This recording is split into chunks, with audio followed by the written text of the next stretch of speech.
Brújula Internacional.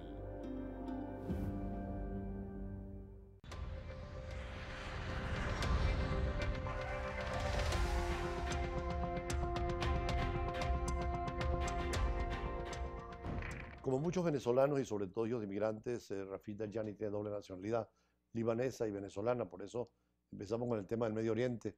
¿Por qué tantos conflictos, sobre todo con la variable religiosa y petrolera en el Medio Oriente? Bueno, a nivel religioso, el fenómeno tenía diferentes etapas. Emerge últimamente, más que todo, el problema del establecimiento del Estado de Israel. Enfocar que el pueblo judío tiene un derecho de una nación generó una polarización nueva.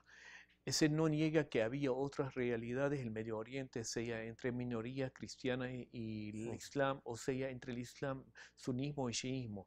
Pero hasta la historia moderna no había este conflicto, porque el conflicto histórico que había entre el sunismo y el chiismo estaba pacificado o controlado bajo el Imperio Otomano. El conflicto no fue religión, fue el conflicto contra el imperialismo otomano para liberar de los pueblos árabes. Cuando llega la Segunda Guerra Mundial y otra vez genera estados divididos según los intereses occidentales, también siembran las semillas de divisiones entre minorías religiosas, minorías étnicas, y también genera estados basados en estas formas o generan combinaciones, y queda ahí estas semillas sin concretar al Estado-Nación, a la República moderna, al Estado-Nación donde los derechos protegen a todos los ciudadanos sin discriminación. Pero finalizada la Primera Guerra Mundial, derrotado el Imperio Otomano, ya aquello se divide totalmente, se balcaniza, ¿no? Y esos Claro, lo balcaniza. ingleses y franceses agarran el control de la región, ¿no? Ingleses y franceses agarran la zona después de la guerra y lo dividen en unas maneras donde dejarían los semillas de discordia. O sea, fronteras que no eran lógicas. No tienen ninguna razón. En otra palabra, de donde yo vengo, antes de la segunda, es parte de Siria. Cuando lo dividieron los franceses y separaron al Líbano, generaron un estado especial donde los cristianos son mayorías. Y allí generaron divisiones. Igualito, si tú ves algunas de estas, hay líneas rectas entre naciones. Irak, por ejemplo. Entre Siria e Irak hay líneas rectas. En norte de África hay líneas rectas. No responde a la parte étnica o religiosa. O desarrollo histórico de la realidad sociopolítica y socioeconómica de los pueblos. Y hoy estamos pagando, yo no sé si estamos pagando, fue parte del diseño que nunca se genera una estabilidad o oportunidad para recuperar que los pueblos árabes se unifican otra vez. Pienso que hay una visión a nivel geopolítica que a nadie le interesaba que el pueblo árabe recupera su identidad histórica. Y viene la otra variable que comentaste, que es el petróleo. Pero antes de pasar a la variable petrolera, el caso persa también no crea dificultades con hegemonía entre Irán y Arabia Saudita. Yo pienso el concepto del conflicto no es político entre el Islam republicano y el Islam monárquico. En otras palabras, hoy, y además, claro, hay una razón geopolítica que donde es la seguridad de Israel. La seguridad está con visión imperialista de Estados Unidos, que quiere siempre controlar el Medio Oriente. No le interesa a ninguna nación que tenga un poder propio. Hasta no le interesa a Turquía. En Estados Unidos o Europa no interesa que Turquía sea un poder con el tamaño que tiene hoy. Que la tiene, ¿no? Claro que lo tiene. Y pienso, la guerra de Siria no estaba dirigida nada más a Siria. Hay una visión hasta desintegrar a Turquía, a Irak, a Siria y a Irán, con generar una nación nueva, es el pueblo kurdo. Que tienen como 40 millones de habitantes, ¿no? Tiene 40 millones y si le da la oportunidad, que estaban tratando de plantearlo con la autonomía en el norte de Irak y parte del Siria, Turquía se sintió de verdad, hay un ataque dirigido a ellos, y ahí donde viene la reacción turca contra cualquier esfuerzo de Estados Unidos a defender a los kurdos en esta zona. ¿Qué hacen los kurdos en Siria? ¿Cuál es la actitud ahorita? Están tratando los kurdos antes de esta guerra, de verdad, algunos de ellos no tenían los mismos derechos del pueblo sirio.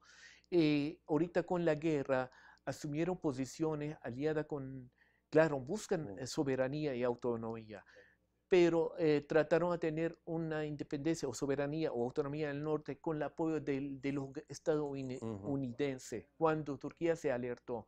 Ahorita hay una negociación entre República Árabe Siria y la minoría kurda del norte para otra vez integrarse y llegar a recuperar la integridad territorial de Siria. Y la variable religiosa, decíamos, podemos cerrarla por ahí, pero la variable petrolera, porque el petróleo está concentrado en esa región del Medio Oriente. El petróleo es un variable geopolítico a partir que es un variable económico. Su importancia, quien cierra o tiene la llave de cerrar el petróleo, paraliza la economía de otras naciones. La Guerra Fría fue la razón de todo el conflicto. Guerra Fría entre el bloque soviético, el bloque occidental, fue una razón importante en la conflictividad del Medio Oriente, porque quien tenía acceso al control del petróleo en Medio Oriente podía controlar muchas razones. Por lo tanto, el Medio Oriente, la existencia del petróleo, aunque económicamente beneficioso a algunos de los pueblos del Golfo, no ha sido de lo mismo bueno para el resto del Medio Oriente, porque nos sembró guerras, nos llevó a conflictos, perdimos de nuestras estabilidades como pueblo, y razones por su valor geopolítico en la política internacional. ¿Siria y el petróleo? ¿Juega el petróleo en la guerra de Siria? No es el petróleo, probablemente si hay un variable energético es el gasducto que posiblemente viene del Golfo Pérsico, que hay dos intereses, que es de Qatar y Irán, que querían pasar dos alternativas de pasar gasductos del Perso Gólfico a Europa. Entonces, quien controla tiene un control sobre el mercado europeo. Había un plan de gasducto que sale de una parte del Golfo Pérsico que pasa por Irán, Siria, y llega al Mediterráneo y está controlado con los intereses que complementa el interés ruso. Y lo otro que querían pasarlo por Qatar, Arabia Saudita, Jordania y llevarlo al Mediterráneo y manejado por los intereses norteamericanos. Por eso la confrontación Rusia-Estados Unidos. Posiblemente. En otra palabra, es uno de los análisis que se considera en el análisis del conflicto sirio. Yo pienso es un variable, pero el otro variable más estratégico es cómo desintegrar los naciones que existen en el Medio Oriente y debilitarlo y así proteger la base militar más importante para Estados Unidos, que es Israel.